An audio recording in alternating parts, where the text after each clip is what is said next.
এতিমের সম্পদ, এটার দিকে তাকানো যাবে না, এটা আত্মসাৎ করা যাবে না, এটা বর্জনীয়, এটা করা পাপ। অনেকে এরকম সম্পত্তি আত্মসাৎ করে। উনি 72 বার হজ করছে, কথার কথা 36 বার হজ করছে, মাশাআল্লাহ, উনি অনেক আল্লাহওয়ালা মানুষ, খুব আল্লাহওয়ালা, কিন্তু ওনার স্টোরি হলো মানুষের সম্পদ আত্মসাৎ করছে। যে আপনি যে অনেক আল্লাহওয়ালা এটা অস্বীকার করছি না, কিন্তু সহিহ মুসলিমের হাদিস কি বলে জানেন? আপনি কিয়ামতের মাঠে নিঃস্ব হয়ে যাবেন, নিঃস্ব। আপনার এই পাহাড় পরিমাণ আমল নিঃস্ব হয়ে যাবে কিয়ামতের মাঠে, নিঃস্ব। মসজিদে বৈশা সুবহানাল্লাহ সুবহানাল্লাহ, আর ফোনে বলা কাজটা হয়ে গেছে, হয়ে গেছে, ঠিক আছে, আস্তাগফিরুল্লাহ আস্তাগফিরুল্লাহ আস্তাগফিরুল্লাহ, সব ঠিক আছে। আপনি নিঃস্ব, সহিহ মুসলিমের বর্ণনা, আপনি নিঃস্ব কিয়ামতের ময়দানে, আপনি নিঃস্ব হয়ে যাবেন কিয়ামতের ময়দান। 2581 নম্বর হাদিস, মাদ্রাসা পাঠ্যপুস্তক অনুসারে 3033টা হাদিস, এই হাদিসে আসছে আপনি নিঃস্ব হবেন কিয়ামতের ময়দান। আল্লাহ আমাদের সকলকে অন্যের সম্পদ আত্মসাৎ করার চিন্তা থেকে হেফাজত করেন। 6 নাম্বার, ওয়াত্তাওয়াল্লি ইয়াউমাজ জাহফি, জিহাদের ময়দান থেকে পলায়ন করা, এটা বর্জনীয়, এটা করা পাপ। জিহাদের নিয়ত আছে সবার? সবার নিয়ত আছে? নিয়ত যাদের না আছে মুনাফিকি মৃত্যু হবে। আমি বলি নাই যে আপনি নিয়ত রাখতে হবে, কিন্তু হাদিস শোনাইলাম, এখন হাদিস শোনাবো। আর যাদের নিয়ত নাই আপনি মুনাফিকি মৃত্যু হবে। রাসূলুল্লাহ সাল্লাল্লাহু আলাইহি সাল্লাম বলেন, মান মাতা, কোন মুসলমান মারা গেল ওয়ালাম ইয়াগজু, আর জিহাদ করলো না। এখন প্রথম অংশ, হুজুর জিহাদের তো সুযোগ আমরা পাইনি। এবার নবী বলেন ওয়ালাম ইউহাদ্দিস ফি নাফসিহি, অথবা জিহাদের নিয়ত রাখলো না। তো নিয়ত রাখার তো সুযোগ আছে, হয়তো জিহাদের সুযোগ পাই নাই, নিয়তের সুযোগ তো আছে। যে আল্লাহ যদি কখনো জিহাদ ফরজ করে, বাংলাদেশের বিজ্ঞ মুফতি সাহেবরা কখনো যদি জিহাদ ফরজের ফতোয়া দেয়, তো নিয়ত রাখতে হবে, ইনশাআল্লাহ আমি সবার আগে শহীদ হব, এই নিয়ত আপনার থাকতে হবে। তো নবী বলেন কেউ যদি মারা যায় আর জিহাদ করলো না, অথবা জিহাদের নিয়ত করলো না, মাতা আলা শুবাতিন মিন নিফাক, সে মুনাফিকের মৃত্যুবরণ করলো। বলেন নাউজুবিল্লাহ। তাহলে জিহাদের ময়দান থেকে পলায়ন করা এটা বর্জনীয়, এটা ছেড়ে দেওয়া পাপ। 7 নাম্বার, ওয়া কাযফুল মুহসানাতিল মুমিনাতিল গাফিলাত, সতী সাদী একজন মুমিন নারীর উপর মিথ্যা অপবাদ দেওয়া। একটা মেয়ের ভালো জায়গায় বিয়ে ঠিক হয়েছে, সাধারণত আমাদের বাংলাদেশের কালচার, পাশের প্রতিবেশীর মেয়ের যদি ভালো জায়গায় বিয়ে হয়, এটা পাশের ঘরের লোক সাধারণ ক্ষেত্রে সহ্য করতে পারে না। এর মেয়ের এত ভালো জায়গায় বিয়ে হবে কেন? বর পক্ষের ফোন নাম্বার কোনোভাবে কালেক্ট করার পরে অমুকের মেয়ের সাথে আপনার সন্তানের বিয়ে, আগামী শুক্রবারে বিয়ে ফাইনাল। সব যাই না শুনে আগাইতেছেন তো? মানি সব ঠিক আছে তো, বলছে তো সবকিছু মেয়ের ব্যাপারে? কি বলছে? ও তার মানে আপনার কিছু বলে নাই, আচ্ছা রাখি, আসসালামু আলাইকুম। কি হলো এটা? নবীজি বলেন কাযফুল মুহসানাতিল মুমিনাতিল গাফিলাত, তুমি একটা সতী, একটা ভালো মেয়ের বিরুদ্ধে মিথ্যা অপবাদ দিলা, দুনিয়া বরবাদ করলা, আখিরাতও বরবাদ করলা। সূরা জারিয়াতের 56 নম্বর আয়াত সর্বপ্রথম তেলাওয়াত করলাম, 27 পারা 2 নম্বর পৃষ্ঠা। আয়াতে আল্লাহ তাআলা বলেন, জিন ইনসানকে সৃষ্টি করেছি ইবাদত করার জন্য। ইনসানের মধ্যে নারী পুরুষ সবাই, নারী পুরুষ যারা আছে তাদেরকে আল্লাহ সৃষ্টি করেছেন ইবাদত করার জন্য। ইবাদতের সময়সীমা আল্লাহ বলে দিয়েছে। সূরাতুল হিজর 99 নম্বর আয়াত, 14 পারা 6 নম্বর পৃষ্ঠা। সূরা হিজরের একদম শেষ আয়াত, মানে 99 নম্বর আয়াত। সূরা হিজরের মোট আয়াত হলো 99টা, আর এই আয়াতটাও সর্বশেষ 99 নম্বর আয়াত। এই আয়াতে আল্লাহ বলেন ওয়াবুদ রাব্বাকা হাত্তা ইয়াতিয়াকাল ইয়াকিন, মৃত্যু আসা পর্যন্ত তুমি তোমার রবের ইবাদত করো। গুরুত্বপূর্ণ দুটি কথা শিখে ফেললাম। আমরা পৃথিবীতে আছি কেন? আল্লাহর গোলামি করার জন্য। 2 নাম্বার শিখলাম সময়সীমা আছে গোলামির, কতদিন? মৃত্যু পর্যন্ত। এ হলো দ্বিতীয় কথা। ইবাদতের ব্যাপারে একটি হাদিস পেশ করছি আপনাদের সামনে। তিরমিজি কিতাবের নাম, হাদিসের কিতাব, 2201 নম্বর হাদিস। এই হাদিসে রাসূলুল্লাহ সাল্লাল্লাহু আলাইহি ওয়াসাল্লাম বলেন, আল ইবাদাতু ফিল হারজি কাহিজরাতিন ইলাইয়া, ফিতনার জামানায় আমার কোন উম্মত ইবাদত করা আমি নবীর কাছে হিজরত করার সমতুল্য হয়ে যায়। ফিতনার জামানায় ইবাদত করা নবীর কাছে হিজরত করার সমতুল্য। নিঃসন্দেহে বলা যায় আজকে যারা আল্লাহ মেহেরবানিতে আসরের নামাজ পড়েছে, আমরা আসলে তাদের চেয়ে সৌভাগ্যবান যারা আসর এখনো পড়তে পারেনি। আল্লাহ আমাদেরকে মায়া করে দয়া করে আসর পড়ার সুযোগ দিছে, তৌফিক দিয়েছে, এই জন্য আসর পড়তে পারছি। এই যে ইবাদতটা এই ফিতনার জামানায় আমরা করতে পারলাম, শুকরিয়া যদি সারা জীবন আদায় করেন শেষ হবে না। কারণ এই জামানায় আল্লাহকে আল্লাহ বলে ডাকার মতো মানুষ, সুবহানাল্লাহ বিশুদ্ধভাবে পড়ার মতো মানুষ, একটু সময় করে কোরআন তেলাওয়াত করার মতো মানুষ পাওয়া বড় মুশকিল। নবী বলেন ওই জামানায় আল্লাহর ইবাদত করা আমি নবীর কাছে হিজরত করার সমতুল্য। এই জন্য প্রিয় ভাইয়েরা, যতটুকু সুযোগ পাই, সময় পাই, সময়গুলা কাজে লাগানোর চেষ্টা করা। আল্লাহ তৌফিক দান করেন। হাদিসে কুদসির মধ্যে আল্লাহ তাআলা বলেন, ইয়াবনা আদম, হে আদম সন্তান, তাফাররাগ লিইবাদাতি, আমার ইবাদতের জন্য তুমি সময় বের করো, সুযোগ বের করো। হাজারো ব্যস্ততার মাঝে আমার ইবাদতের জন্য সুযোগ বের করো। আমলা সদরকা গিনা, আমি তোমার এই অন্তর ধনাঢ্যতায় পরিপূর্ণ করে দিব। ওয়া আসুদ্দা ফাকরক, আমি তোমার দারিদ্রতা দূর করে দিব। ওয়া ইল্লা, তুমি যদি ইবাদতের সুযোগ বের না করো, সময় বের না করো, খালি ব্যস্ততা দেখাও, মালাতু ইয়াদাইকা শুগলা, আমি তোমার দুই হাত ব্যস্ততায় পরিপূর্ণ করে দিব, চাইলেও ইবাদত করতে পারবা না, সুযোগ পাইবা না। মানুষ একটা সময় এমন এই মসজিদে 5 ওয়াক্ত নামাজ জামাতে পড়তো, ইদানিং পড়ে না, কেন? ব্যস্ত উনি। ইমাম সাহেব জিজ্ঞাসা করে নামাজ পড়ছেন, পড়ছি হুজুর। কোথায়? অফিসে। কিছুদিন পরে অফিসেও পড়ে না, বাসায়ও পড়ে না। ব্যাপার কি, নামাজ পড়েন না কেন? এত ব্যস্ত, বললেন না, সুযোগই বের করতে পারি না। আল্লাহ বলেন, হাজারো ব্যস্ততার মাঝে যদি আমার ইবাদতের জন্য সুযোগ তুমি এক সময় বের না করো, আমি আল্লাহ তোমার এমন ব্যস্ত করে দিব, তুমি চাইলেও সুযোগ বের করতে পারবা না। মৃত্যুবরণ করবা, সন্তানরা, ইমাম সাহেবরা এসে বলবে, হুজুর তাড়াতাড়ি আব্বার জন্য দোয়া করেন, কিচ্ছু করতে পারে না। তাহলে আল্লাহ সুযোগ দেয়, হাজারো ব্যস্ততার মাঝে সময় বের করো। কিন্তু আপনার যদি উত্তর হয়, আমি তো অনেক ব্যস্ত, সময় বের করতে পারছি না, আল্লাহ আপনার দুই হাত এত ব্যস্ত করে দিবে, চাইলেও তখন আর আল্লাহর ইবাদত করার সুযোগ আপনার হবে না। মন চাইবে ইবাদত করতে, কিন্তু পারবেন না। আল্লাহ আমাদের সকলকে হাজারো ব্যস্ততার মাঝে সর্বাধিক গুরুত্ব দিয়ে আমার রবের হুকুমগুলা পালন করার তৌফিক দান করেন। এগুলো আজকের প্রথম অংশের আলোচনা। এবার আসি ইবাদত করার পাশাপাশি আল্লাহ পাক রব্বুল আলামিনের আদেশ সম্বলিত একটি আয়াত আর নিষেধ সম্বলিত একটি আয়াত আপনাদের সামনে পেশ করেছি। সূরা আনআমের 120 নম্বর আয়াত আপনাদের সামনে তেলাওয়াত করেছি। ওই আয়াতে আল্লাহ বলেন, ওয়াযারু যাহিরাল ইসমি ওয়া বাতিনা, প্রকাশ্য গুনাহ ছেড়ে দাও, গোপন গুনাহ ছেড়ে দাও। প্রকাশ্য গুনাহ ছেড়ে দাও, গোপন গুনাহ ছেড়ে দাও।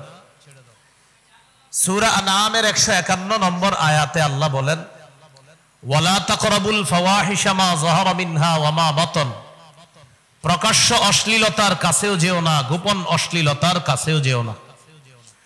তাহলে আজকের আলোচনাটা আমরা সংক্ষেপে দাঁড় করাই। আমরা দুনিয়াতে আছি ইবাদতের জন্য, সময়সীমা হলো মৃত্যু পর্যন্ত। 3 নাম্বার হলো হাজারো ব্যস্ততার মাঝে রবের হুকুমগুলা পালন করে রবের গোলামি করব আমরা। পাশাপাশি আমরা শিখে ফেললাম রবের হুকুম হলো ইবাদত করার পাশাপাশি প্রকাশ্য গুনাহ, গোপন গুনাহ এগুলার মধ্যে লিপ্ত থাকলে এটা যেন আমরা ছেড়ে দিই। তাহলে একদিক দিয়ে রবের গোলামি, আরেক দিক দিয়ে রবের হুকুম, প্রকাশ্য গুনাহ ছেড়ে দাও, গোপন গুনাহ ছেড়ে দাও। আরেকটা আল্লাহ নিষেধ করছেন সূরা আনআমের 151 নম্বর আয়াত, ওয়ালা তাকরাবুল ফাওয়াহিশা মা যাহারা মিনহা ওয়া মা বাতান, তোমরা প্রকাশ্য অশ্লীলতার কাছে যেও না, গোপন অশ্লীলতার কাছে যেও না। তাহলে কি শিখলাম? আমাদেরকে বাহ্যিক গুনাহ থেকে বাঁচতে হবে, গোপন গুনাহ থেকে বাঁচতে হবে। এই মসজিদে এখন নিয়ত করতে হবে, আমি নগদ যেই গুনাহের মধ্যে আছি, এটা প্রকাশ্যে হোক গোপনে হোক, নিয়ত করা এই মুহূর্তে আমি ছেড়ে দিলাম। আর দ্বিতীয় কথা হলো, নতুন করে আর প্রকাশ্য গুনাহের কাছে যাবা না, গোপন গুনাহের কাছে যাবা না। মোট 5 কথা হইল। আসি ইবাদতের জন্য, ইবাদত করব মৃত্যু পর্যন্ত। 3 নাম্বার, হাজারো ব্যস্ততার মাঝে ইবাদতের সময় বের করতেই হবে। 4 নাম্বার, নগদ প্রকাশ্য গুনাহ, গোপন গুনাহ ছেড়ে দেওয়ার ওয়াদা করা। 5 নাম্বার, নতুন করে আর প্রকাশ্য অশ্লীলতা, গোপন অশ্লীলতার কাছে যাব না বলে অঙ্গীকার করা। এটা করা গেলে হবে ইসলাহি মাহফিলের সার্থকতা, অর্থাৎ আমার বাহ্যিক এবং আভ্যন্তরীণকে আমি সংশোধন করে নতুন একটা জীবন আজকেই মসজিদ থেকে শুরু করব, তাহলে হবে আমার পরিশুদ্ধ জীবন। বলেন ইনশাআল্লাহ। আল্লাহ আমাদেরকে তৌফিক দান করেন। এবার আসি, আল্লাহ বলছেন প্রকাশ্য গুনাহ ছেড়ে দাও, গোপন গুনাহ ছেড়ে দাও। পাপ মৌলিক ভাবে 2 প্রকার। আমি আবার বলছি, পাপ মৌলিক ভাবে 2 প্রকার। 1 নম্বর তারকুল মা'মুর, 2 নম্বর ফি'লুল মাহজুর। এটার অর্থ হলো পালনীয় বিষয়গুলা ছেড়ে দেওয়া পাপ, 2 নম্বর বর্জনীয় বিষয়গুলা করা পাপ। পাপ মৌলিক ভাবে 2 প্রকার। করণীয় বিষয়গুলা ছাড়া পাপ, বর্জনীয় বিষয়গুলা করা পাপ। সহজে মনে রাখবেন, যা করতে হবে তা না করা পাপ, যা ছাড়তে হবে তা করা পাপ। এ হলো পাপ মৌলিক ভাবে 2 প্রকার। আবার বলছি, যা করতে হবে তা ছেড়ে দেওয়া পাপ, যা ছাড়তে হবে তা করা পাপ। এ হলো পাপ মৌলিক ভাবে 2 প্রকার। এটার সুন্দর বাংলা হলো করণীয় বিষয়গুলো ছেড়ে দেওয়া পাপ, বর্জনীয় বিষয়গুলো করা পাপ। আর আমরা বাঙালিরা সহজে মনে রাখার জন্য যেটা করতে হবে এটা ছাড়া পাপ, যেটা ছাড়তে হবে এটা করা পাপ। এ হলো পাপ মৌলিক ভাবে 2 প্রকার। তাহলে 1 নাম্বার, যা করতে হবে তা ছাড়া পাপ। যেমন সূরা বাকারার 41 নম্বর আয়াতে আল্লাহ বলেন, ওয়া আকিমুস সালাতা ওয়া আতুজ যাকাহ, তোমরা নামাজ কায়েম করো, তোমরা যাকাত আদায় করো।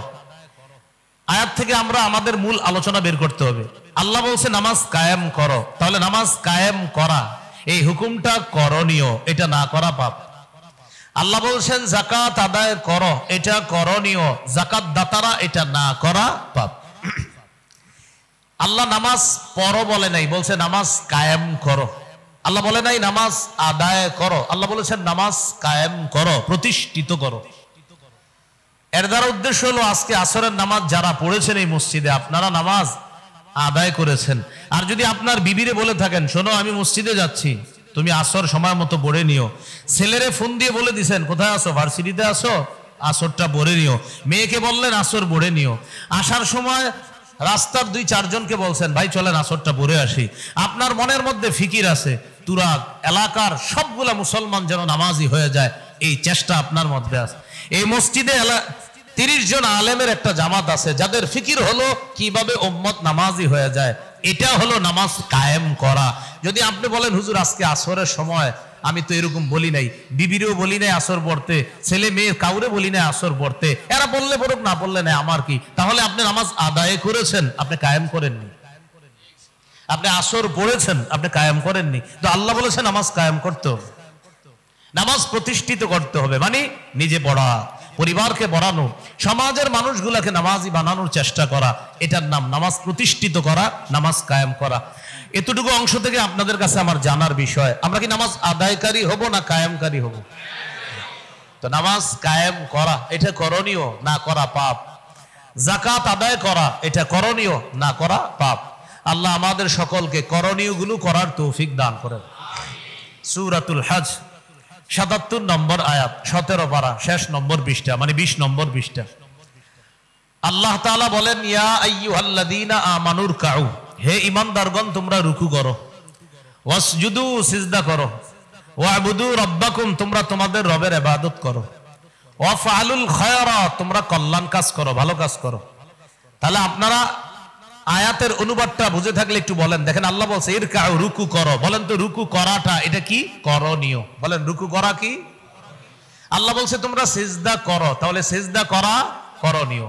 আল্লাহ বলেছেন তোমরা তোমাদের রবের ইবাদত করো, বলেন তো রবের ইবাদত করা এটা কি? করণীয়। আল্লাহ বলেছেন তোমরা ভালো কাজ করো, ভালো কাজ করা এটা করণীয়, এটা না করা পাপ।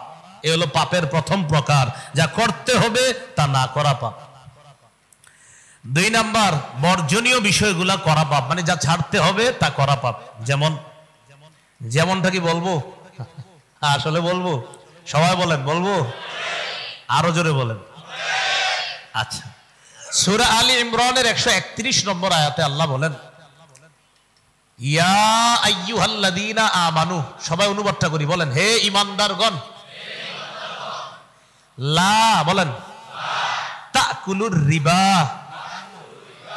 হে ঈমানদারগণ তোমরা, আবার তোমরা সুদ খেও না।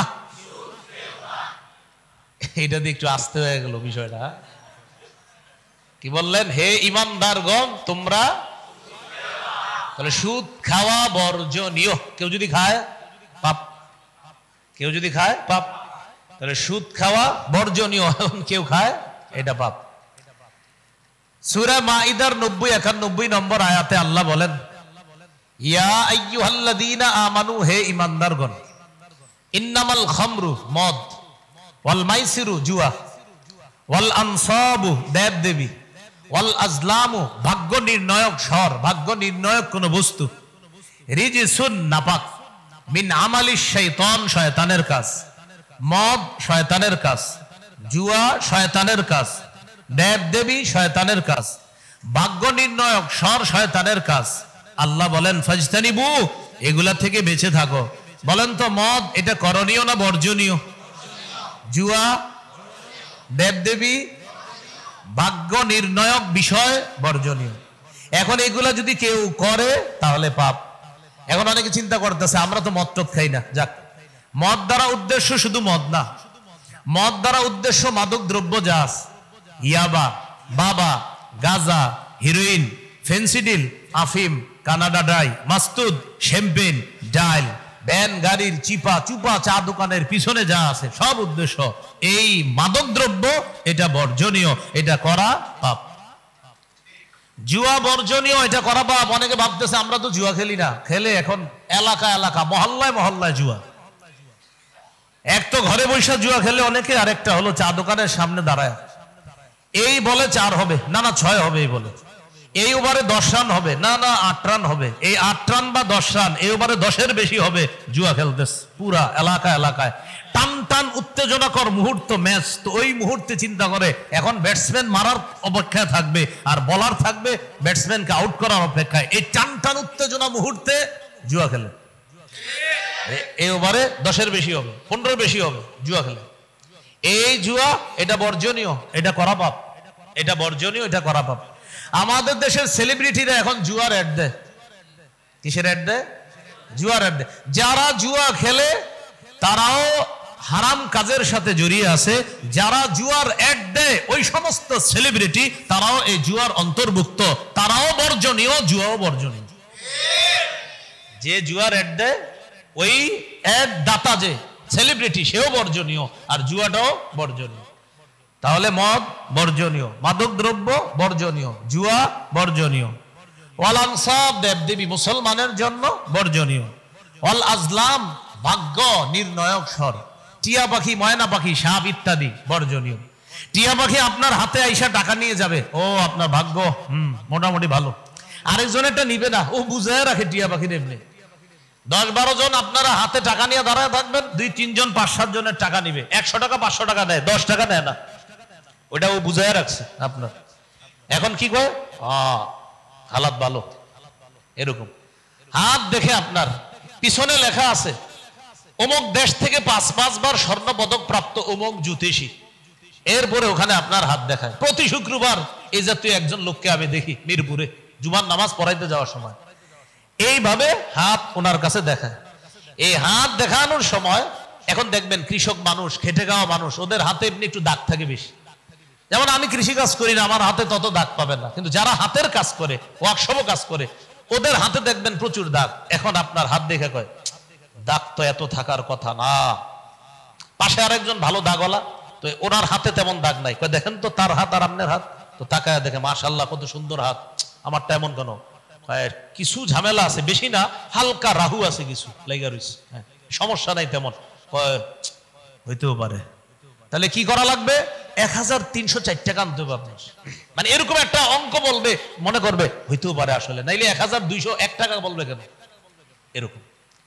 রাসূলুল্লাহ সাল্লাল্লাহু আলাইহি সাল্লাম বলেন মান আতা কাহিনান আও আররাফান ফাসাদ্দাকাহু বিমা ইয়াকুল, কোন ব্যক্তি যদি জ্যোতিষীর কাছে, গণকের কাছে যায় আর গণক যা বলে সে যদি বিশ্বাস করে, ফাকাদ কাফারা বিমা উনজিলা আলা মুহাম্মাদিন সাল্লাল্লাহু আলাইহি ওয়াসাল্লাম, ওই ব্যক্তি আল্লাহ রাসূলের উপর আল্লাহ যা নাজিল করেছে সব সে অস্বীকার করলো। নবীর গোটা শরীয়তটাকে সে অস্বীকার করলো। কেউ যদি জ্যোতিষীর কথা, ভাগ্য নির্ণয়ক যারা, তাদের কথা বিশ্বাস করে, তাহলে এগুলা বর্জনীয়। আল্লাহ আমাদেরকে বর্জনীয় পাপ থেকে বাঁচার তৌফিক দান করেন। সহিহ বুখারীর বর্ণনা 2766 নম্বর হাদিস। এই হাদিসের মধ্যে আছে রাসূলুল্লাহ সাল্লাল্লাহু আলাইহি ওয়াসাল্লাম বলেন, ইজতানিবুস সাবআল মুবিকাত, তোমরা 7টি ধ্বংসাত্মক অপরাধ থেকে বাঁচো। সাহাবায়ে কেরাম বললেন, ওমা হুন্না ইয়া রাসূলুল্লাহ, হুজুর এই 7টি ধ্বংসাত্মক অপরাধ কি? এই 7টি বর্জনীয় অপরাধ কি? নবীজি বললেন, 1 নাম্বার আশিরকু বিল্লাহ, আল্লাহর সাথে শিরিক করা। আল্লাহর সাথে শিরিক করা এটা অমার্জনীয় একটা অপরাধ, ক্ষমার অযোগ্য অপরাধ। সূরা নিসা 48 নম্বর আয়াতে আল্লাহ বলেন, ইন্নাল্লাহা লা ইয়াগফিরু আইয়ুশরাকা বিহি, আল্লাহর সাথে শিরিকের অপরাধ নিশ্চয় আল্লাহ তাআলা ক্ষমা করেন না। সূরা মাঈদার 72 নম্বর আয়াতে আল্লাহ বলেন, ইন্নাহু মাইয়ুশরিক বিল্লাহ, যে ব্যক্তি আল্লাহর সাথে শিরিক করে অবস্থায় যদি সে মারা যায়, ফাকাদ হাররামাল্লাহু আলাইহিল জান্নাহ, আল্লাহ তার জন্য জান্নাত হারাম করে দেয়। ওয়া মাওয়াহুন নার, তার ঠিকানা হলো জাহান্নাম। সূরা জুমারের 65 নম্বর আয়াত। এই আয়াতের অনুবাদ বলার আগে একটু বলি, আপনাদের এই মসজিদের এক মুসল্লি 362 দিন আল্লাহকে সেজদা দেয়, এটা সঠিক? বছরে একদিন কোথায় জানি কাদের পাল্লায় পড়ে তিনি যায়, বছরে একদিন যায় আর কি। যাওয়ার পরে ওই দিনও আল্লাহরে সেজদা দেয়, 5 ওয়াক্ত নামাজে আল্লাহরই সেজদা দেয়, কিন্তু আবেগে আরেক জায়গায় আরেকটা দিয়ে দেয়। আবেগে এমনি ওই দিন আল্লাহরও সেজদা দেয়, আবেগে আরেক জায়গায় দেয়। তো আপনারা একজন দেখে ফেলছেন ঘটনাকে, আপনি কি করলেন? এটা ওইটা তাজিমি সেজদা, এটা সম্মানের সেজদা, এটা বুঝবা না, এটা আলাদা একটা জগৎ, ওই বিদ্যা তোমরা পড়ো নাই, এটা ভিতরের একটা বিষয়, এটা বুঝবা না। এটার নামই হলো মারিফত। আপনারে বলবে তোমরা শুধু শরীয়তের বিদ্যা শিখছো, মারিফতের বিদ্যা শিখো নাই। শরীয়তের বিদ্যা হলো 30 পারা কোরআন, আরো 60 পারা রয়ে গেছে মারিফতের বিদ্যা, সেটা হযরত আলীর কাছে আছে। এইভাবে আপনাদেরকে বুঝাবে। মোট 90 পারা, কয় পারা? এর মাঝে 30 পারা শরীয়ত যেটা আমরা পড়ছি, আর 60 যেটা এটা পড়ি না, এটা টোটাল মারিফতের জগৎ। আর ওই জগতে গেলে দেখবেন যত শিরিক বেদাত কুফুর আছে সব, কিন্তু বলবে না, মনে হবে শিরিক, আপনারা বলবে কিন্তু শিরিক না, মনে হবে কুফর, কুফুর না। কেন? কারণ এটা তো অন্য জগতের খেলা, এটা আপনারা বুঝবেন। এখন কোন ব্যক্তি যেই জগতেরই খেলা হোক, এবার কোরআন কি বলে দেখেন। সূরা জুমারের 65 নম্বর আয়াতে আল্লাহ বলেন, লাইন আশরাকতা লা ইয়াহবাতান্না আমালুকা। আমাদের নবীকে আল্লাহ বলতেছে, নবী আপনি যদি শিরিক করেন, নবীরে বলে আপনি যদি শিরিক করেন আপনার সব আমল বরবাদ হয়ে যাবে। নবীরে বলতেছে আপনি যদি শিরিক করেন আপনার সব আমল বরবাদ হয়ে যাবে। আমাদের নবীর চাইতে এত বেশি আমল ইবাদত কেউ করবে? আমাদের নবী আল্লাহর পরে সবচেয়ে শ্রেষ্ঠ। নবীরে আল্লাহ তাআলা ধমকটা দিয়ে কি বুঝায় দেখো, আমার নবী তো কখনো শিরিক করবে না, আমার নবীর চাইতে শ্রেষ্ঠ আগে কেউ আসে নাই, পরেও আসবে না। সেই নবীকে বললাম শিরিক করলে আমল বরবাদ, তো তোমাদের কি অবস্থা হবে চিন্তা করো। আল্লাহ আমাদের সকলকে শিরিক নামক এই অপরাধ থেকে বাঁচার তৌফিক দান করেন। আমার সাথে একটু বলেন, বলেন কথার শিরিক, কর্মের শিরিক, বিশ্বাসের শিরিক, সব ধরনের শিরিক থেকে আল্লাহ হেফাজত করেন, আমিন। তাহলে কথায় শিরকি কথা বলা যাবে না, কর্মে শিরকি কাজ করা যাবে না, আকীদায় শিরকি আকীদা রাখা যাবে না। শিরকি আকীদা কেমন? আপনার স্ত্রীর সন্তান হয় না, কে যেন আপনারে বুদ্ধি দিছে অমুক জায়গায় মানত করো, মানত করার পরে বউরে একদিন নিয়ে যাও, নিয়ে যাওয়ার পরে সেখানে কিছু বিষয়বস্তু আছে, ওগুলা করলেই ওই যে বাবা আছে এই বাবা ব্যবস্থা করে দিবে সন্তানের। এরকম যদি কারো মধ্যে মানসিকতা আর বিশ্বাস থাকে, তো বাস আপনি নিশ্চিত থাকেন আপনি মৃত্যুবরণ করবেন, তো আপনি মুশরিক অবস্থা আপনার মৃত্যু হয়ে গেল। 25 পারা 7 নম্বর পৃষ্ঠা সূরা শুরা 49-50 নম্বর আয়াতে আল্লাহ বলেন, লিল্লাহি মুলকুস সামাওয়াতি ওয়াল আরদ, আসমান জমিনের রাজত্ব আল্লাহর। ইয়াখলুকু মা ইয়াশা, আল্লাহ যা ইচ্ছা তা সৃষ্টি করেন। ইয়াহাবু লিমান ইয়াশাউ ইনাসা, আল্লাহ যাকে ইচ্ছা তাকে কন্যা সন্তান দান করেন। ওয়া ইয়াহাবু লিমান ইয়াশাউ যুকুর, আল্লাহ যাকে ইচ্ছা তাকে ছেলে সন্তান দান করেন। আও ইউযাউযুহুম যুকরানা ওয়া ইনাসা, আল্লাহ যাকে ইচ্ছা ছেলে মেয়ে উভয়টা দান করেন। ওয়াজআলু মান ইয়াশাউ আকীমা, আল্লাহ যাকে ইচ্ছা বন্ধা বানাবে, ছেলেও হবে না মেয়েও হবে না, এই ক্ষমতা একমাত্র কার? এটা আমাদের বিশ্বাস, এটা আমাদের আকীদা। আকীদা স্বচ্ছ থাকতে হবে। সন্তান দেওয়ার একমাত্র ক্ষমতা আল্লাহ, হ্যাঁ মনে রাখতে হবে। মুহাম্মদ সাল্লাল্লাহু আলাইহি সাল্লাম যিনি আল্লাহর পরে শ্রেষ্ঠ, তিনিও সন্তান দেওয়ার ক্ষমতা না, ক্ষমতা কোনো মানুষের না। সন্তান দেওয়া না দেওয়ার একচ্ছত্র ক্ষমতার মালিক আল্লাহ। এটা আকীদা। আমরা যদি এর চেয়ে অন্য কোনো আকীদা থাকে না, অমুক জায়গায় গেলে সন্তান হবে, অমুক বাবা যদি আমার খালি একটু বলে দেয়, পেটে একটা ইট বাইদা দেয়, সন্তান হয়ে যাবে, আপনার এই আকীদা, এটা আপনি শিরকি আকীদা। মনে করেন সন্তান হয়ে গেল, আর যদি ইয়াকিন করেন এই বাবা আমারে সন্তান দিছে, আপনি শিরকি আকীদা নিয়ে মৃত্যুবরণ করছেন। সন্তান কোনো মানুষ দিতে পারে না, সন্তান একমাত্র আল্লাহ দিতে পারে। তাহলে কথায় শিরকি কথা বলা যাবে না, কর্মে শিরকি কর্ম করা যাবে না, আকীদায় শিরকি আকীদা রাখা যাবে না। আল্লাহ আমাদেরকে হেফাজত করেন। 7টি বর্জনীয় পাপ। 1 নাম্বার, শিরিক করা যাবে না। 2 নাম্বার, ওয়াসসিহরু, জাদু করা। জাদু শত্রুকেও করবেন না। যিনি আপনার শত্রু, কথার কথা, আপনার একজন শত্রু, তারে দেখতে পারেন না, ওই লোকটারও আপনি জাদু করেন না। আপনার পায়ে পড়ে বলি আমি, আপনার শত্রুকে আপনি কখনো জাদু করেন না। এই জাতীয় গর্হিত কাজ কখনো করবেন না। যে ব্যক্তির সাথে আপনার শত্রুতা আছে, কথা কাটাকাটি করেন, ঝগড়া করেন, কিন্তু জাদু করেন না লোকটার। জাদুকরদের কাছে যায়েন না, কুফর শিরিক করে সেহেরের মাধ্যমে লোকটার জীবন শেষ করে দিয়েন না। আমাদেরকে যেন কেউ জাদু করতে না পারে।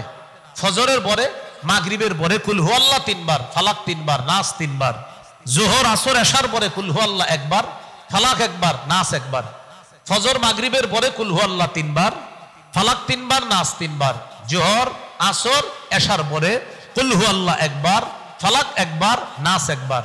বিছানায় যাওয়ার পর রাতে যখন ঘুমাবো, কুল হুয়াল্লাহ 3 বার, ফালাক 3 বার, নাস 3 বার পড়ার পর এইভাবে হাতে ফু দিবেন, তালুতে ফু দিয়ে শুধু সামনের অংশ মুছে দিবেন।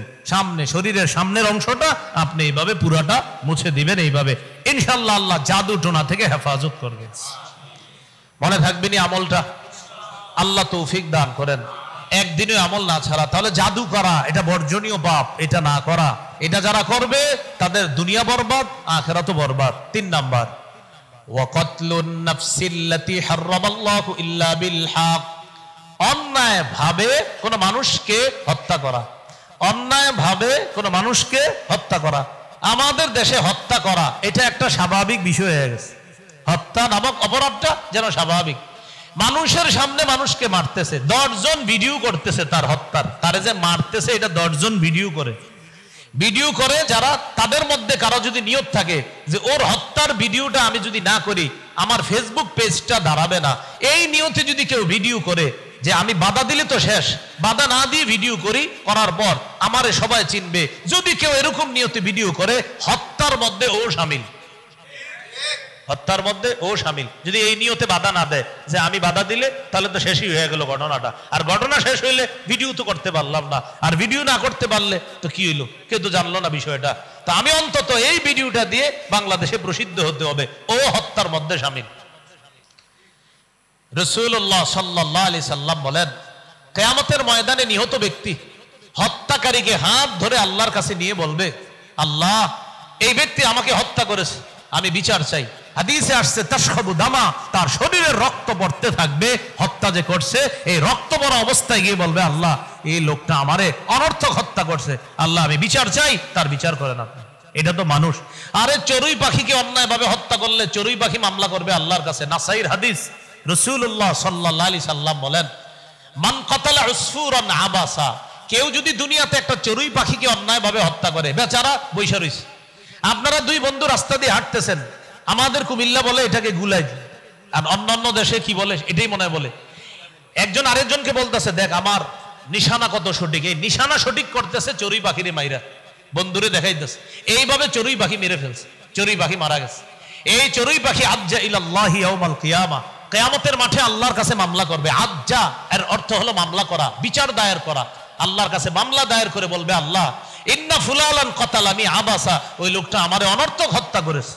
ওয়ালাম ইয়াকতুলনি লিমান ফা, আমাকে কোনো উপকারে হত্যা করে নাই। আল্লাহ ওরে আমার জন্য আমাকে তার জন্য আপনি বৈধ বানিয়েছিলেন, সে যদি আমাকে ধরে জবাই করে খাইতো, আল্লাহ আমার কোনো আফসোস ছিল না, কারণ আমি তার জন্য বৈধ। কিন্তু লোকটা আমারে শুধু শুধু হত্যা করছে, আমি বিচার চাই। চড়ুই পাখি, নাসাইর সহিহ হাদিস, হাদিসের সনদ সহিহ। তাহলে একটা পাখি যদি আমারে আপনারা না ছাড়ে, মানুষ কিভাবে ছাড়বে বলেন? এই জন্য দেখেন ঝগড়াঝাটি হইতে পারে আপোষের মধ্যে, কিন্তু ঝগড়াঝাটি যেন মায়ের পিঠের পর্যায়ে না যায়। ঝগড়াঝাটি হতে পারে, মান অভিমান হতে পারে, এটা যেন হাতাহাতিতে না যায়, এটা যেন হতাহতের পর্যন্ত পৌঁছে না যায়। আল্লাহ আমাদেরকে খুব সচেতনতা অবলম্বন করার তৌফিক দান করেন। তাহলে শিরিক করা বর্জনীয় পাপ, এটা যদি কেউ করে পাপ। সেহের করা এটা বর্জনীয়, কেউ যদি করে এটা পাপ। হত্যা করা এটা বর্জনীয়, কেউ যদি করে এটা পাপ। বুখারীর বর্ণনা 6868 নম্বর হাদিস, 6872 নম্বর হাদিস, 6866 নম্বর হাদিস। এই হাদিসগুলোর মধ্যে আসছে কিয়ামতের ময়দানে 5 জন দাগী আসামি আল্লাহর কাছে দাঁড়াবে। এর মধ্যে একজন হলো যে মানুষ হত্যা করে, সে দাঁড়াবে আল্লাহর কাছে, অন্যায় ভাবে কোন মানুষকে হত্যা করছে। আল্লাহ আমাদেরকে হেফাজত করে। মানুষ হত্যা যে খালি অস্ত্র দিয়ে হয় তা না, ঘরে ঘরেও মানুষ হত্যা হয়। সূরা আনআমের 151 নম্বর আয়াতে আল্লাহ বলেন, ওয়ালা তাকতুলু আওলাদাকুম মিন ইমলাক, তোমরা দারিদ্রতার ভয়ে তোমাদের সন্তান হত্যা করো না। সূরা বনী ইসরাঈলের 31 নম্বর আয়াতে আল্লাহ বলেন, ওয়ালা তাকতুলু আওলাদাকুম খাশইয়াতা ইমলাক, তোমরা তোমাদের সন্তানদেরকে দারিদ্রতার ভয়ে হত্যা করো না। 15 পারা 2 নম্বর পৃষ্ঠা সূরা বনী ইসরাঈল 30, 31, 32 নম্বর আয়াতে কিছু নিষেধাজ্ঞা আল্লাহ বলছে। এর মধ্যে একটা, সন্তানকে দারিদ্রতার ভয়ে হত্যা করো না। বুখারীর বর্ণনা, রাসূলুল্লাহ সাল্লাল্লাহু আলাইহি সাল্লাম 5 জন দাগী আসামির নাম বলছে, এর মধ্যে 2 নম্বরে বলছে আনতাকতুলা ওয়ালাদাকা মাখাফাতা ইয়াতআমা মাআক, তুমি যদি তোমার সন্তানকে এই ভয়ে হত্যা করো যে আমার সন্তান আমার প্লেটে খাবে, আমার খাদ্যে অংশগ্রহণ করব, ওরে কেমনে খাওয়াবো আমি, এই ভয়ে যদি সন্তান হত্যা করো, আল্লাহর সামনে দাঁড়ানোর জন্য তুমি তৈরি থাকো। এর দ্বারা উদ্দেশ্য, এক সন্তানের পর আপনার 10 বছর সন্তান হয় না, হচ্ছে না, না চেষ্টা করছেন না, এটা হলো বিষয়। যদি বলেন হুজুর কে খাওয়াবে, আবার বলছি, সন্তান দ্বিতীয়টা না নেওয়ার উত্তর যদি হয় কে খাওয়াবে, তাহলে 5 জন দাগী আসামির একজন আপনি তৈরি থাকেন। আল্লাহ তো বলে দিছে নাহনু নারযুকুকুম ওয়া ইয়্যাহুম, আর 15 পারায় বলছে নাহনু নারযুকুহুম ওয়া ইয়্যাকুম, তোমাদেরকে আমি রিজিক দেই, তাদেরকে আমি রিজিক দেই, তাদেরকে আমি রিজিক দেই, অভিভাবক তোমাদেরকেও আমি আল্লাহ রিজিক দিই। আবার বলছি, সন্তান না নেওয়ার উত্তর যদি এটা হয় কে খাওয়াবে, তাহলে আপনি সন্তান হত্যার আসামি হিসেবে দাঁড়ানোর জন্য তৈরি থাকেন।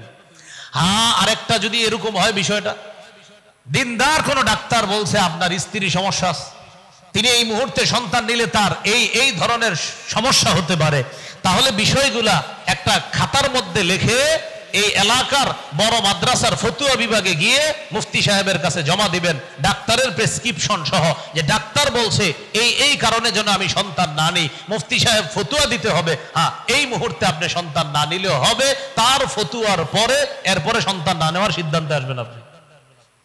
দিনদার ডাক্তারের প্রেসক্রিপশনের কথাবার্তা লিখতে হবে, প্রেসক্রিপশন দিতে হবে, মুফতি সাহেবের ফতুয়া বিভাগে জমা দিবেন, মুফতি সাহেব দেখবে যে এই কারণে সন্তান না নেওয়ার বৈধতা আছে কিনা, যদি থাকে তিনি ফতুয়া দিয়ে দিবেন। হ্যাঁ, আপনার স্ত্রীর যে সমস্যার কথা দিনদার ডাক্তার বলেছেন, এই সমস্যার কারণে এই মুহূর্তে সন্তান না নিলেও আপনার গুনাহ হবে না, সেক্ষেত্রে আপনি না নিতে পারেন। তো আবার বলছি, জবাব যেন এটা না হয় হুজুর কে খাওয়াবে, তাহলে সমস্যা। আল্লাহ আমাদেরকে হেফাজত করেন। তাহলে শিরিক করা বর্জনীয়, করা পাপ। হত্যা করা বর্জনীয়, করা পাপ। সেহের করা বর্জনীয়, এটা করা পাপ। আল্লাহ আমাদেরকে হেফাজত করেন।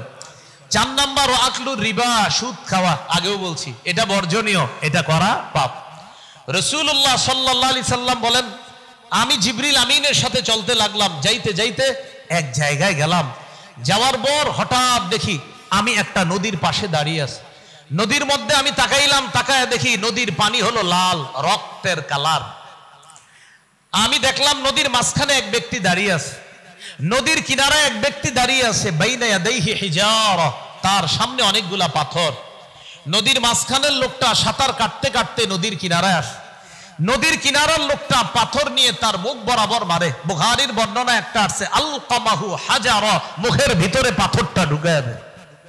পাথর লাগার সাথে সাথে আবার রদ্দাহু হাইসু কানা, যেখান থেকে আসছে ওখানে আবার চলে যায় লোকটা। অন্য বর্ণনায় ফাইদা হুয়া সাবিহুন ইয়াসবাহ, লোকটা সাঁতার কাটতে কাটতে আবার নদীর কিনারায় আসে, আবার পাথরের আঘাত খায়, আবার মাঝখানে যায়। ওই পাথর লাগার সাথে সাথে রক্ত যে বের হয়, ওই রক্তে পুরা নদীর পানির কালার রক্ত আর রক্ত হয়ে গেছে। নবীজি অবাক, জিবরিল আমিনকে বললেন, জিবরিল এটা কে, আর এই লোক পাথর মারে কেন? জিবরিল আমিন বললেন, হুজুর এই লোকটা হলো আল্লাযী রাআইতাহু ফিন নাহরি আকিলুর রিবা, যাকে আপনি নদীর মধ্যে দেখলেন সে হলো সুদখোর, কিয়ামত পর্যন্ত সাঁতার কাটবে, নদীর কিনারায় পৌঁছতে পারবে না, এইভাবে তার শাস্তি চলবে কিয়ামত পর্যন্ত। আর কিয়ামতের ময়দানের শাস্তি তো এখনো বাকি আছে। তাহলে সুদ খাওয়া করণীয় না বর্জনীয়? সবাই বলি, সুদ খাওয়া করণীয় না বর্জনীয়? বর্জনীয়। এই বর্জনীয় জিনিস থেকে বেঁচে থাকতে হবে। রাসূলুল্লাহ সাল্লাল্লাহু আলাইহি সাল্লাম বলেন, সায়াতি আলান নাসি জামান, এমন একটা সময় আসবে আমার উম্মতের উপর, আবু দাউদের বর্ণনা, এই সময়ে মানুষ কি করবে? লা ইয়াবকা আহাদুন ইল্লা আকালা রিবা, আমার উম্মতের কেউ বাকি থাকবে না, সবাই সুদ খাবে। নবীজি বললেন সবাই সুদ খাবে। এখন অবাক করা বিষয়, সবাই তো সুদ খায় না। নবী বলেন ওয়া ইল্লাম ইয়াকুলহু, সবাই ডাইরেক্ট সুদ না খাইলেও আসাবাহু মিন বুখারিহি, সুদের হাওয়া সবার গায়ে লাগবে। সুদ খাবে না, হাওয়া লাগবে সবার গায়ে। যেমন আমার আপনার পাঞ্জাবি পরে আজকে মসজিদে নামাজ পড়তে আসছি, এই পাঞ্জাবির পিছনে কত প্রকার সিন্ডিকেট হয়েছে একটা কাপড়ের পিছনে, আপনি খোঁজ নেন গিয়ে, কত ধরনের অবৈধ লেনদেনের পরে বাজারে আসছে, তারপরে এই কাপড় আপনি কিনছেন। আপনার জন্য জায়েজ হয়েছে কাপড় কিনা, সমস্যা নাই, আপনার জন্য জায়েজ, কিন্তু এটা যে কত ঘটনা ঘটে আসছে আপনি নিজেও জানেন না। শিপ থেকে নামছে, শিপ থেকে নামার আগে সিন্ডিকেট, সেখানেও সুদি লেনদেন, সেখান থেকে আবার আসছে আরো কয়েক সিন্ডিকেট গ্রুপের কাছে আসছে, ওখান থেকে বন্দর, ওখান থেকে ঢাকা, ঢাকা থেকে আপনার এখানে আসবে। এটা অনেকগুলো সিন্ডিকেটের পরে কাপড়টা আপনার শরীর পর্যন্ত আসে। এর আগে অনেকগুলো অবৈধ ঘটনা ঘটে গেছে, আপনার জন্য হালাল, কারণ আপনি হালাল টাকা দিয়ে কিনছেন। কিন্তু আমরা যদিও হারাম ডাইরেক্ট খাই নাই, হারামের ছোঁয়া লাগায়া দিছে শরীরে। আপনার বন্ধু আপনারে বুঝাই নিয়ে গেছে এক কাপ চা খাওয়াইতে, দোস্ত চলো চা খাওয়াই, বন্ধু আপনারে 5 টাকার সুদের টাকায় চা খাওয়াই দিস, আপনার জন্য গুনাহ হয় নাই, আপনি তো জানেন না এটা কিসের। আপনি মাশাআল্লাহ চা খাওয়ার পরে মাগরিবে এসে দাঁড়াইছেন, নামাজে মজা পাইতেছেন না, ইমাম সাহেবরে ধরছেন নামাজের পরে, হুজুর হঠাৎ আজকে মাগরিবে আসা মজা পাইতেছি না। হুজুরে কয় উল্টা পাল্টা কিছু খাইছেন নি? কয় না। দেখেন কিছু খাইছেন কিনা? কয় আরে আমার এক কাপ চা খাওয়াইছে একজনে। দেখেন আমি বলছি না যে চাটা আপনার জন্য অবৈধ, কিন্তু দেখেন তো ওই 5 টাকা যে বিলটা, ওই বিলটা সুদের কিনা, আপনি ডাইরেক্ট সুদ খান নাই, হাওয়া আপনার পেটে ঢুকিয়ে দেওয়া হয়েছে, এই জন্য আপনার মজা লাগতেছে না। এই জন্য আল্লাহ পবিত্র কোরআনে বলেছেন কুলু মিনাত তাইয়িবাত, আগে হালাল খাও, ওয়ামালু সালিহা, তারপর নেক কাজ করো। রাসূলদেরকে বলছে হালাল খান, নেক কাজ করেন। আল্লাহ আমাদেরকে সুদের ছোঁয়া থেকেও বেঁচে থাকার তৌফিক দান করেন। তাহলে নবী বললেন সবাই খাবে, নবী বললেন না খাইলেও হাওয়া লাগবে, কারণ যে খাইতে চায় না ওরেও মানুষ কোনো না কোনো ভাবে খাওয়ায়া দিবে, ও বুঝবে না, যদিও ওর গুনাহ হবে না, কিন্তু হাওয়া লেগে যাবে ওর গায়ে। তাহলে হত্যা করা বর্জনীয়, এটা করা পাপ। শিরিক করা বর্জনীয়, এটা করা পাপ। সুদ খাওয়া বর্জনীয়, এটা করা পাপ। সেহের করা এটা বর্জনীয়, এটা করা পাপ। 5 নাম্বার ওয়া আকলু মালিল ইয়াতীম, এতিমের সম্পদ অন্যায় ভাবে ভক্ষণ করা, এটা বর্জনীয়, এটা করা পাপ। বড় ভাই মারা গেছে, 2-4 জন সন্তান আছে তার, এই এতিম সন্তানদেরকে চাচা কি করে ভুলভাল বুঝায়া, কলমের খোঁচায় বুদ্ধি খাটায়া তাদের সম্পত্তি আত্মসাৎ করা, এটা এতিমের সম্পদ ভক্ষণ করা। আল্লাহ তাআলা বলেন 4 পারা 17 নম্বর পৃষ্ঠার একদম শেষে আছে, ইন্নাল্লাযীনা ইয়াকুলুনা আমওয়ালাল ইয়াতামা যুলমা, নিশ্চয়ই যারা এতিমের সম্পদ অন্যায় ভাবে ভক্ষণ করে, ইন্নামা ইয়াকুলুনা ফি বুতুনিহিম নারা, তারা তাদের পেটের মধ্যে আগুন খায়। বলেন তো এতিমের সম্পদ খাওয়া মানে কি খাওয়া? আবার এতিমের সম্পদ খাওয়া মানে কি খাওয়া? আগুন খাওয়া। আগুন, আল্লাহ আমাদেরকে আগুন থেকে হেফাজত করেন।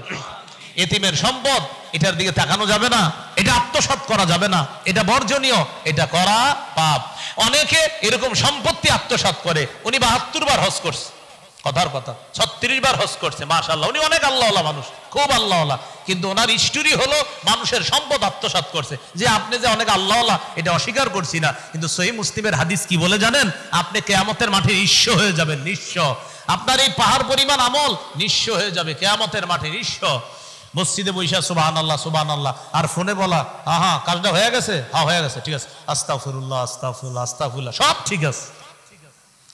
আপনি নিঃস্ব, সহিহ মুসলিমের বর্ণনা, আপনি নিঃস্ব কিয়ামতের ময়দানে, আপনি নিঃস্ব হয়ে যাবেন কিয়ামতের ময়দান। 2581 নম্বর হাদিস, মাদ্রাসা পাঠ্যপুস্তক অনুসারে 3033টা হাদিস, এই হাদিসে আসছে আপনি নিঃস্ব হবেন কিয়ামতের ময়দান। আল্লাহ আমাদের সকলকে অন্যের সম্পদ আত্মসাৎ করার চিন্তা থেকে হেফাজত করেন। 6 নাম্বার, ওয়াত্তাওয়াল্লি ইয়াউমাজ জাহফি, জিহাদের ময়দান থেকে পলায়ন করা, এটা বর্জনীয়, এটা করা পাপ। জিহাদের নিয়ত আছে সবার? সবার নিয়ত আছে? নিয়ত যাদের না আছে মুনাফিকি মৃত্যু হবে। আমি বলি নাই যে আপনি নিয়ত রাখতে হবে, কিন্তু হাদিস শোনাইলাম, এখন হাদিস শোনাবো। আর যাদের নিয়ত নাই আপনি মুনাফিকি মৃত্যু হবে। রাসূলুল্লাহ সাল্লাল্লাহু আলাইহি সাল্লাম বলেন, মান মাতা, কোন মুসলমান মারা গেল ওয়ালাম ইয়াগজু, আর জিহাদ করলো না। এখন প্রথম অংশ, হুজুর জিহাদের তো সুযোগ আমরা পাইনি। এবার নবী বলেন ওয়ালাম ইউহাদ্দিস ফি নাফসি, অথবা জিহাদের নিয়ত রাখলো না। তো নিয়ত রাখার তো সুযোগ আছে, হয়তো জিহাদের সুযোগ পাই নাই, নিয়তের সুযোগ তো আছে। যে আল্লাহ যদি কখনো জিহাদ ফরজ করে, বাংলাদেশের বিজ্ঞ মুফতি সাহেবরা কখনো যদি জিহাদ ফরজের ফতোয়া দেয়, তো নিয়ত রাখতে হবে ইনশাআল্লাহ আমি সবার আগে শহীদ হব, এই নিয়ত আপনার থাকতে হবে। তো নবী বলেন কেউ যদি মারা যায় আর জিহাদ করলো না, অথবা জিহাদের নিয়ত করলো না, মাতা আলা শুবাতিন মিন নিফাক, সে মুনাফিকের মৃত্যুবরণ করলো। বলেন নাউজুবিল্লাহ। তাহলে জিহাদের ময়দান থেকে পলায়ন করা এটা বর্জনীয়, এটা ছেড়ে দেওয়া পাপ। 7 নাম্বার, ওয়াকাযফুল মুহসানাতিল মুমিনাতিল গাফিলাত, সতী সাদী একজন মুমিন নারীর উপর মিথ্যা অপবাদ দেওয়া। একটা মেয়ের ভালো জায়গায় বিয়ে ঠিক হয়েছে, সাধারণত আমাদের বাংলাদেশের কালচার, পাশের প্রতিবেশীর মেয়ের যদি ভালো জায়গায় বিয়ে হয়, এটা পাশের ঘরের লোক সাধারণ ক্ষেত্রে সহ্য করতে পারে না। এর মেয়ের এত ভালো জায়গায় বিয়ে হবে কেন? বর পক্ষের ফোন নাম্বার কোনোভাবে কালেক্ট করার পরে অমুকের মেয়ের সাথে আপনার সন্তানের বিয়ে, হ্যাঁ আগামী শুক্রবারে বিয়ে ফাইনাল। কয় সব যাই না শুনে আগাইতেছেন তো? কয় মানি? কয় সব ঠিক আছে তো, বলছে তো সবকিছু মেয়ের ব্যাপারে? কয় কি বলছে? ও তার মানে আপনার কিছু বলে নাই, আচ্ছা রাখি, আসসালামু আলাইকুম। কি হলো এটা? নবীজি বলেন কাযফুল মুহসানাতিল মুমিনাতিল গাফিলাত, তুমি একটা সতী একটা ভালো মেয়ের বিরুদ্ধে মিথ্যা অপবাদ দিলা, দুনিয়া বরবাদ করলা, আখিরাতও বরবাদ করলা। এ হলো বর্জনীয় পাপ। তাহলে আমরা মূল আলোচনায় চলে আসি। পাপ মৌলিকভাবে 2 প্রকার, যেটা করতে হবে সেটা ছাড়া পাপ, যেটা ছাড়তে হবে এটা করা পাপ। আল্লাহ আমাদেরকে করণীয় গুলো করার তৌফিক দান করেন, বর্জনীয় গুলো বর্জন করার তৌফিক দান করেন। এবার আসি 2 নাম্বার ছিল বর্জনীয় পাপে। বর্জনীয় পাপ আবার মৌলিকভাবে 4 প্রকার। বর্জনীয় পাপ মৌলিকভাবে কয় প্রকার? প্রথমত পাপ 2 প্রকার, যেটা করতে হবে ছাড়া পাপ, যেটা ছাড়তে হবে করা পাপ। এই ছাড়তে হবে যেটা, এটা আবার মৌলিকভাবে 4 প্রকার। 1 নাম্বার আয-যুনুবুল মালাকিয়া, আল্লাহর সাথে সম্পর্কিত কিছু বিষয় আছে, এগুলা বান্দা দাবি করা পাপ। যেমন ফেরাউন বলছে আনা রব্বুকুমুল আ'লা, আমি তোমাদের সবচেয়ে মহা সম্মানিত রব। বলি নাউজুবিল্লাহ। বলেন লালন পালন করা, রুবুবিয়্যত বা রব হওয়ার যোগ্যতা একমাত্র কার? এটা মাখলুক দাবি করা পাপ, এটা বর্জনীয়। হাদিসে কুদসির মধ্যে আল্লাহ বলেন আল কিবরিয়াউ রিদাই, বরত্ব আমার চাদর, অহংকার আমার চাদর। এই চাদর নিয়ে টানাটানি করবা না। মানুষ অহংকার করা মানে আল্লাহর চাদর নিয়ে টানাটানি করা, এটা বর্জনীয়, এটা নিষিদ্ধ, এটা পাপ। তাহলে এগুলো 1 নাম্বার। 2 আয-যুনুবুশ শাইতানিয়া, শয়তানের সাথে সম্পর্কিত পাপ। কার সাথে? শয়তান। তো শয়তানের সবই তো পাপ, কিন্তু শয়তানের একটা বিষয় এটা মানুষের মধ্যে আনা অন্যায়, সেটা হলো হিংসা। বলেন কি? হিংসা বা হাসাদ। রাসূলুল্লাহ সাল্লাল্লাহু আলাইহি সাল্লাম বলেন ইয়াকুম আল হাসাদ ফাইনাল হাসাদা ইয়াকুলুল হাসানাত কামা তাকুলুন নারুল হাতব, তোমরা হিংসা থেকে বাঁচো। হিংসা এমন ভাবে নেক আমল খেয়ে ফেলে যেমন ভাবে আগুন কাঠকে খেয়ে ফেলে। আবার বলছি, আগুন যেমন কাঠকে খেয়ে ফেলে, হিংসা নেক আমলকে খেয়ে ফেলে। আল্লাহ আমাদেরকে হিংসা থেকে হেফাজত করেন। হিংসা না করা, আরেক ভাইয়ের ভালো হলে তার জন্য দোয়া করা, আল্লাহ তারে আরো বড় বানাক, দেখবেন আল্লাহ আপনারে উঠাইয়া দিবে। কিন্তু আমাদের সমাজের পুরো অবস্থাটা টোটাল ভিন্ন। আমরা যে বিষয় একটু কমতি থাকে, তখন অন্য যে বিষয় ভালো থাকে কয় আন্দাজি কইলেব, হ্যাঁ এমন। কিন্তু আপনি তো এমনি আছেন, আপনার তো কোনো উন্নতি হইল না। এই জন্য যার ভালো আছে তার জন্য দোয়া করা, আপনি তার জন্য কোনো খারাপ বিষয় না বলা। শাইখুল ইসলাম আল্লামা তাকি উসমানী হাফিজাহুল্লাহ ওনার কিতাবের মধ্যে হিংসার একটা উদাহরণ আনছে উনি। হিংসার একটা উদাহরণ কেমন? এক অন্ধ ব্যক্তি হিংসার উদাহরণ আনছে, আল্লাহর কাছে বলছে, আল্লাহ আপনার কাছে আমার একটা চাওয়া, সেটা হলো আমার এমন একটা যোগ্যতা দেন, আমি যা বলবো সেটা যেন কবুল হয়। তো আল্লাহ যোগ্যতাটা দিছে, তুমি আমার কাছে যেই দোয়া করবা কবুল হয়ে যাবে। তো তার চোখ ফিরিয়ে দিছে আল্লাহ। ফিরিয়ে দেওয়ার পর বলছে, তোমার যা চাইবা আমার কাছে আমি তোমারে সেটাই দিয়ে দিব। এখন ওই ব্যক্তি চিন্তা করলো, শর্ত দিয়ে দিছে, শোনো তুমি যেই দোয়াটা করবা আল্লাহর কাছে, তোমার যা হবে পাশের জনের একটু বেশি হবে। তুমি যা দোয়া করবা, আমি যা বলবো, আল্লাহ আমার একটা বাড়ি দেন, এই পাশের জনের হবে 2টা, আমার হবে 1টা, এরকম। ওই ব্যক্তি দোয়া করে, দোয়া যা করে, আল্লাহ আমার একটা গরু দেন, আমার প্রতিবেশী রয়ে যায় 2টা, আমার হয় 1টা। এইভাবে এই লোক দোয়া করতে করতে চিন্তা করলো, এইটা কোনো কথা, আমার দোয়ায় ও এত উন্নতি হবে। সর্বশেষ বুদ্ধি করলো, যেহেতু আমার দোয়া ডাবল কবুল হয় ওর জন্য, আর আমার দেখ, আমার যদি 2 চোখের 1 চোখ না থাকে সমস্যা নাই, আমি আল্লাহরে বলবো, আল্লাহ আমার 2টা চোখ নিয়ে নেন, তাহলে কি হবে ঘটনা, আমার নিবে 1টা, ওর নিবে 2টা। আমি বলবো আল্লাহ আমার 1 চোখ নিয়ে নেন, যেহেতু ডাবল কবুল হবে ওর ব্যাপারে, তো আল্লাহ আমার 2 চোখ আছে, 1টা নিয়ে নেন, তাহলে কি হবে, 1টা দিয়ে অন্তত আমি আমার গুলা দেখতে পারবো, আমার বাড়ি গাড়ি। আর আমার 1টা যদি নিয়ে নেয়, ওর নিবে 2টা, ও কিচ্ছু দেখতে পারবে না। এটা হলো হিংসুকের উদাহরণ। কার উদাহরণ? হিংসুক। ও হিংসার এত নিম্ন পর্যায়ে যে প্রয়োজনে আমার 1 চোখ যাক, ওর 2টা যাক। এই জন্য হিংসা না করা। বলেন কি না করা? পাশাপাশি দোকান আপনি দোয়া করবেন, আল্লাহ আমার ব্যবসায় বরকত দেন, এই ভাইয়ের ব্যবসায় বরকত দেন, তার দোকানের কাস্টমার 3-4 জন আসছে, এই মুহূর্তে আপনার দোকানে কাস্টমার নাই, আপনি দোয়া করবেন, আল্লাহ তার দোকানে আরো বরকত দিয়ে দেন, আমারও কিছু কাস্টমারের ব্যবস্থা করে দেন। এইভাবে আপনি দোয়া করেন, দেখেন ওর দোকানেও বরকত হবে, আপনার দোকানেও বরকত হবে। আর হাদিসে আসছে, যখন আপনি অপর ভাইয়ের জন্য বলবেন, আল্লাহ আমার ভাইয়ের দোকানে আরো বরকত দেন, আপনার এই কাঁধের এই জায়গায় একজন ফেরেশতা আল্লাহকে বলে, আল্লাহ ও পাশের দোকানের জন্য যেই দোয়াটা করছে, আমি ফেরেশতা আপনার কাছে ওর পক্ষে এই দোয়াটা করলাম। সহিহ হাদিস, হাদিসের সনদ সহিহ।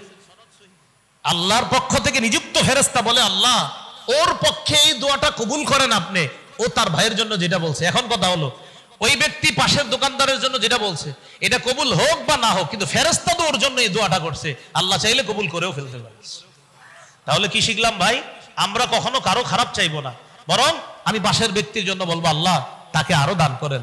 আপন 2 ভাই, এক ভাইয়ের হয়তো উন্নতি, আরেক ভাইয়ের একটু কম, আপনি বলবেন, আল্লাহ আমার ভাইকে আরো দান করেন, আমার ভাইকে আরো বড় করে দেন, আল্লাহ দেখবেন আপনাকেও বড় করে দিবে। তাহলে হিংসা থেকে বাঁচা, এটা বর্জনীয়। 1 নাম্বার, আল্লাহর সাথে সম্পর্কিত সিফাত মাখলুক দাবি করা, এটা পাপ, এটা নিষিদ্ধ।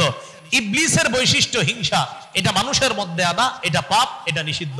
3 নাম্বার, আয-যুনুবুস সাব'ইয়্যা, এটার অর্থ হলো দুর্বলের উপর আক্রমণ করা, জুলুম করা, নির্যাতন করা, দখলদারি করা, চাঁদাবাজি করা, এটা পাপ, এটা নিষিদ্ধ, এটা অন্যায়। আল্লাহ আমাদেরকে জুলুমের গন্ধ থেকেও হেফাজত করেন। সূরা হুদের 113 নম্বর আয়াতে আল্লাহ বলেন, ওয়ালা তারকানু ইলাল্লাযীনা যালামু, তোমরা জালেমদের প্রতি ঝুঁকে পড়ো না, তাদের অনুরক্ত হয়ো না, ফাতামাসসাকুমুন নার, আগুন তোমাদেরকে স্পর্শ করবে। এই আয়াতের অনেকগুলা ব্যাখ্যা, ছোট্ট একটা ব্যাখ্যা হলো এই, আমার সাথে একটু সবাই বলেন, জালেমের 2-4টি ভালো কাজ দেখে তাকে প্রশংসার বন্যায় ভাসিয়ে দিও না। জালেমের 2-4টা ভালো কাজ দেখছেন, আপনি হাজার জুলুমের কথা ভুলে গেছেন। এই আয়াতের এটা একটা ব্যাখ্যা যে জালেমের 2-4টা ভালো কাজ দেখা তাকে প্রশংসার বন্যায় ভাসাইয়া দিও না। আমাদের অভ্যাস এরকম, আমার পাশে মনে করেন এক জালেম, কথার কথা আমি মাইকে কি বলি, তিনি এই, তিনি সেই, ওনার ব্যাপারে আমি 50টা প্রশংসা করছি, এর মধ্যে 48টা মিথ্যা কথা আর 2টা ছিল সঠিক কথা। তো এটা কেন করবো ভাই? আপনি যে 2টা সত্য কথা ওই 2টাই বলেন, 48টা মিথ্যা কথা বলা দরকার নেই। এই জন্য আল্লাহ বলছে জালেমের প্রতি ঝুঁকে পড়বা না। আর মুফাসসিরিনে কেরাম ব্যাখ্যায় লেখছে, 2-4টা ভালো কাজ দেখা জালেমের জুলুম ভুলে যায় না, তাকে প্রশংসার বন্যায় ভাসিয়ে দিও না। এ হলো 3 নাম্বার, জুলুম করা, দখলদারি করা, চাঁদাবাজি করা, এটা নিষিদ্ধ পাপ, এটা বর্জনীয় পাপ, এটা থেকে আল্লাহ আমাদেরকে হেফাজত করেন। 4 নাম্বারটা একটু গুরুত্বপূর্ণ, মন দিয়ে শোনেন, আয-যুনুবুল বাহিমিয়্যা, পশু সুলভ আচরণ, মানুষের মধ্যে আনা পাপ। কুকুর রাস্তাঘাটে যা করে, এটা মানুষ করলে এটার নাম হয় ব্যভিচার, জিনা, এটা মানুষের জন্য অন্যায়। কুকুর রাস্তাঘাটে যেটা করে, এটা মানুষ করলে এটার নাম হয় ব্যভিচার, জিনা। আমাদের দেশে ইসলাম সম্পর্কে অজ্ঞ একদল নারী আমাদের দেশের প্রধান উপদেষ্টার কাছে 318 পৃষ্ঠা ব্যাপী একটা নারী বিষয়ক সংস্কার কমিশন জমা দিয়েছিল। এটার মধ্যে একটা দাবি ছিল এই, আমাদের দেশের যৌন কর্মী যারা টাকার বিনিময়ে সতীত্ব বিক্রি করে বেড়ায়, এই যৌন কর্মীদের যৌন কর্মটাকে শ্রমিকের মর্যাদা দিয়ে তাদেরকে শ্রম অধিকার আইনে তাদেরকে শ্রমিকের মর্যাদা দেওয়া, শ্রম বলা হয়, তাহলে উদ্দেশ্য হবে আমাদের দেশের মানুষকে পশু বানানো। কি বানানো? কয়দিন পরে ধর্ষণ করে কি বলবে জানেন? যদি বলেন তুমি ধর্ষণ করছো কেন, বলবে কে বলছে ধর্ষণ করছি, এটা শ্রম। কি বলবে? এটা শ্রম, বাংলাদেশ আইনে এটা শ্রম, তুমি আমাকে ধর্ষক বলার অধিকার রাখো না, এটা শ্রম, এটা বলবে আপনাকে। এটা বানানোর প্রক্রিয়া চলছিল। অথচ সূরা নূরের 2 নম্বর আয়াতে আল্লাহ বলেন আয-যানিয়াতু ওয়াজ-যানি ফাজলিদু কুল্লা ওয়াহিদিম মিনহুমা মিআতা জালদা। ব্যভিচারিণী নারী, ব্যভিচারী পুরুষ যদি অবিবাহিত হয় তাদেরকে 100 বেত্রাঘাত করা হবে, আর যদি তারা বিবাহিতা হয় তাদেরকে পাথর মেরে হত্যা করা হবে। এটা কোরআনের বিচার, এটা কোরআনের বিধান। এটা হলো পশুসুলভ আচরণ মানুষের মধ্যে এনে মানুষকে পশু বানানোর চেষ্টা করা। আরেকটা পশুসুলভ আচরণ মানুষের মধ্যে আসা পাপ, কিন্তু পশুর জন্য পাপ না। যেমন আজকে রাতে অনেক মানুষ তারা খাবে, পশুও রাতে খাবে। আজকে রাতে পশুরা খাবে না? খাবে, মানুষও খাবে, মুসলমান খাবে। আজকে রাতে অনেক পশু আছে যারা এশার নামাজ পড়বে না। কি পড়বে না? আরে পশু কি এশা পড়বে? অনেক মুসলমান আছে আজকে রাতে এশা পড়বে না। তাহলে মুসলমান রাতে খাইলো, পশুও খাইলো। মুসলমান রাতে এশা বললো না, পশুও এশা বললো না। পশু রাতে ঘুমাইলো, মুসলমানও রাতে ঘুমাইলো। পশু সকালে ফজর বললো না, মুসলমানও ফজর বললো না। পশু সকালে নাস্তা করলো, মুসলমানও নাস্তা করলো। তা আমারে বলেন ওই পশু আর ওর মধ্যে পার্থক্য কোথায়? আল্লাহ বলছে নাই না, আল্লাহ বলছে ও পশুর চেয়ে নিকৃষ্ট। কোরআনে বলছে, আল্লাহ কি বলছে? ও পশুর চেয়ে, আল্লাহ বলছে বালহুম আদল, ও পশুর চেয়ে আরো নিকৃষ্ট। তাহলে নিজের পরীক্ষা করবেন। আমি রাতে খাইলাম, গরুও খাইলো। আমি রাতে ঘুমাইলাম, গরুও ঘুমাইলো। আমি এশা বললাম না, আমার গরুও এশা পড়ে নাই। আমি ফজর পড়ি নাই, আমার গরুও ফজর পড়ে নাই। আমি নাস্তা খাইলাম, আমার গরুও নাস্তা খাইলো। আচ্ছা আমি কি গরু না মানুষ? গরু কি মানুষ না গরু? চিন্তা করবেন। যদি বলেন না ও গরু আমি মানুষ, তাহলে আপনি রবের গোলামি করতে হবে। আর গরু, এই জন্য ওর কোনো বিচার নাই, ও মাটি হয়ে যাবে, আপনার জন্য জান্নাত জাহান্নাম। ভালো কাজ করবেন যে জান্নাত, খারাপ তো জাহান্নাম। গরুর কোনো জাহান্নাম নাই, নিশ্চিত থাকবেন। আল্লাহ আমাদেরকে কথাগুলা প্রিয় ভাইয়েরা কষ্ট না নিয়ে নিজের পরীক্ষা করেন আজকে রাতে থেকে, যে আমিও খাই, পশু খায়। আমি আশা বলি না, পশু আশা পড়ে না। আমি ঘুমাই, যদিও আপনি ঘুমান না, আপনি ফেসবুক চালান, পশু ঘুমায়। তো এরপরে আমি ফজর পড়ি না, পশুও ফজর পড়ে না। আমি সকালে নাস্তা করি, পশুও নাস্তা করে। নিজেদেরকে নিজে ধিক্কার দিবেন। আচ্ছা আমার আর পশুর মধ্যে তা পার্থক্য কোথায়? নিজে নিজের পরীক্ষা করবেন, তখন পার্থক্যটা ইনশাল্লাহ আপনার মধ্যে অনুশোচনা তৈরি হবে। হ্যাঁ, রবের গোলামি করতে হবে, রবের ইবাদত করতে হবে। এই জন্য রব আমাকে আশরাফুল মাখলুকাত বানিয়েছে। আল্লাহ আমাদেরকে কথাগুলা মনে রাখার তৌফিক দান করেন। চলেন চলে আসি আবার মূল কথায়। পাপ মৌলিকভাবে 2 প্রকার। ছাড়তে হবে এটা করা পাপ, করতে হবে এটা ছাড়া পাপ। যেগুলা ছাড়তে হবে এগুলো আবার 4 প্রকার। আল্লাহর সাথে সম্পর্কিত বিষয় মানুষ দাবি করা, এটা নিষিদ্ধ, এটা পাপ। ইবলিসের বৈশিষ্ট্য মানুষ দাবি করা, এটা নিষিদ্ধ, এটা পাপ। জুলুম নির্যাতন করা, এটা নিষিদ্ধ, এটা পাপ। পশুসুলভ আচরণ মানুষের মধ্যে আনা, এটা নিষিদ্ধ, এটা পাপ। সর্বশেষ বড় ছোট হিসাবে পাপ 2 প্রকার, একটা কবিরা আর একটা সগীরা। সূরা নিসার 31 নম্বর আয়াতে আল্লাহ বলেন ইন তাজতানিবু কাবাইরা মা তুনহাউনা আন নুকাফির আনকুম সাইয়্যাতিকুম ওয়া নুদখিলকুম মুদখালান কারীমা। যদি তোমরা কবিরা গুনাহ থেকে বাঁচো, আল্লাহ পাক রব্বুল আলামিন বলেন যদি তোমরা কবিরা গুনাহ থেকে বাঁচো, আমি মায়া করে সগীরা গুনাহ মাফ করে দিয়ে সম্মানের জায়গা জান্নাতে প্রবেশ করাবো। তাহলে আমরা গুনাহ থেকে যেন মুক্ত হয়ে দিলটাকে সাফ করতে পারি। ওই যে ইসলাহি মাহফিল, ইসলাহ মানে বাহ্যিক গুনাহ থেকে নিজেরে পুত পবিত্র করা, আভ্যন্তরীণ গুনাহ থেকে নিজেকে পুত পবিত্র করা। তাহলে আমি আবার আপনাদের সামনে বলছি, মৌলিক আজকে 5 কথা। দুনিয়াতে আসি রবের ইবাদত করার জন্য। 2 নম্বর সময়সীমা মরণ পর্যন্ত। 3 নম্বর হাজারো ব্যস্ততার মাঝে রবের ইবাদত ছাড়ার সুযোগ নাই, করতে হবে। 4 নম্বর নগদ গুনাহগুলা ছেড়ে দেওয়া। 5 নম্বর নতুন করে প্রকাশ্য গুনাহ গোপন গুনার কাছে না যাওয়া। এটাকে কেন্দ্র করে গুনাহ সম্পর্কে অনেকগুলা কথা আমরা জানলাম। আল্লাহ আমাকে আপনাকে সকলকে জান্নাতে একসাথে আমরা যেন সাক্ষাৎ করতে পারি, আল্লাহ তৌফিক দান করেন।